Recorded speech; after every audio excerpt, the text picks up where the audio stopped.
warahmatullahi wabarakatuh. Nama saya Rindira Raisa dari kelas 12 MIPA 5. Saya membuat video ini untuk memenuhi tugas ujian praktek saya di mata pelajaran biologi dengan guru pembimbing Bapak Iyep Kardiman yang kolaborasi dengan mata pelajaran kimia dengan guru pembimbing Bapak Joko Nugroho.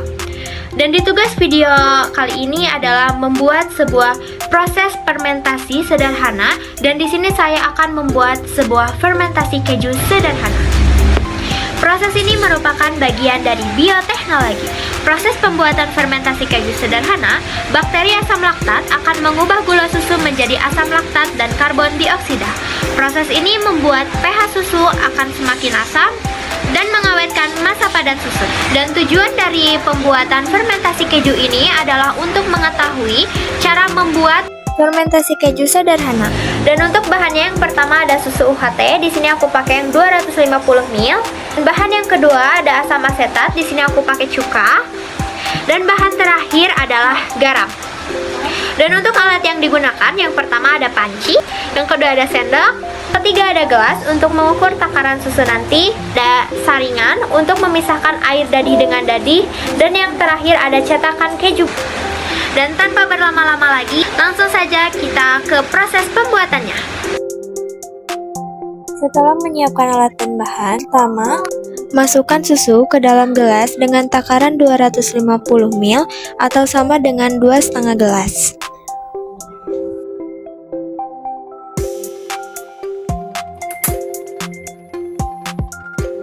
Lalu, panaskan susu di api kecil hingga susu mendidih. Selama susu dipanaskan, harus diaduk agar susu tidak lengket pada panci. Setelah susu mendidih, matikan kompor dan diamkan susu selama beberapa menit. Setelah susu didiamkan beberapa menit, lalu masukkan 4 sendok cuka. Asam asetat atau cuka ini berfungsi sebagai pemisah antara zat cair pada susu yang disebut air dadi dengan zat padat pada susu yang disebut dadi. Setelah ditambahkan cuka, aduk susu hingga dadi menggumpal. Setelah dadi menggumpal, kita siapkan wadah dengan saringan untuk memisahkan dadi dengan air dadi. Lalu tuangkan susu tersebut ke dalam saringan. Lalu angkat saringan tersebut agar dadi terpisah dengan air dadi. Dan pastikan dadi yang berada di dalam saringan sudah tidak ada air dadi. Dan ini air dadi yang disebut whey atau laktoserum berupa cairan yang dihasilkan dari proses pembuatan keju. Setelah dadi dipisahkan, siapkan toples, lalu masukkan dadi ke dalam toples.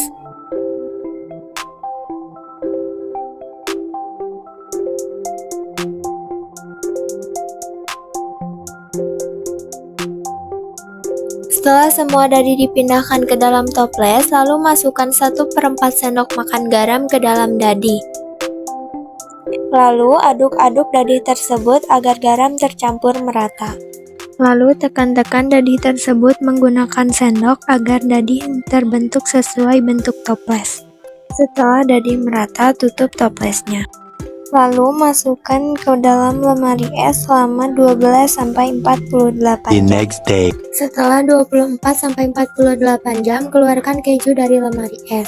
Lalu siapkan piring kecil. Lalu pindahkan keju ke dalam piring tersebut. Dan ini dia hasil dari pembuatan keju yang telah didinginkan selama 24-48 jam di dalam lemari es. Kesimpulannya adalah dalam proses pembuatan keju ada 4 proses penting, yaitu proses pengasaman, pengentalan, pencetakan, dan pematangan. Dalam pembuatan keju dibutuhkan bakteri Streptococcus dan Lactobacillus yang terdapat di dalam cuka makan untuk mengubah laktosa menjadi asam laktat. Pada percobaan ini menggunakan cuka makan yang mengandung asam asetat karena dapat menggumpalkan kasein pada susu. Selain untuk menggumpalkan kasein, cuka makan juga berfungsi sebagai penghambat pertumbuhan bakteri-bakteri penyebab penyakit, bakteri patogen, dan bakteri pembusuk makanan.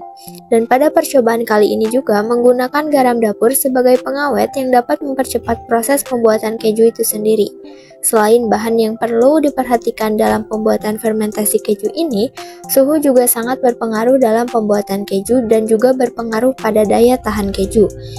Jadi, dengan menggunakan cuka makan sebagai pengasam, proses pembuatan keju lebih sederhana karena tidak menggunakan kultur bakteri atau enzim rennet. Hasilnya adalah keju lebih cepat dan mudah dibuat meskipun hasilnya tidak seperti keju yang melalui proses fermentasi menggunakan bakteri atau rennet.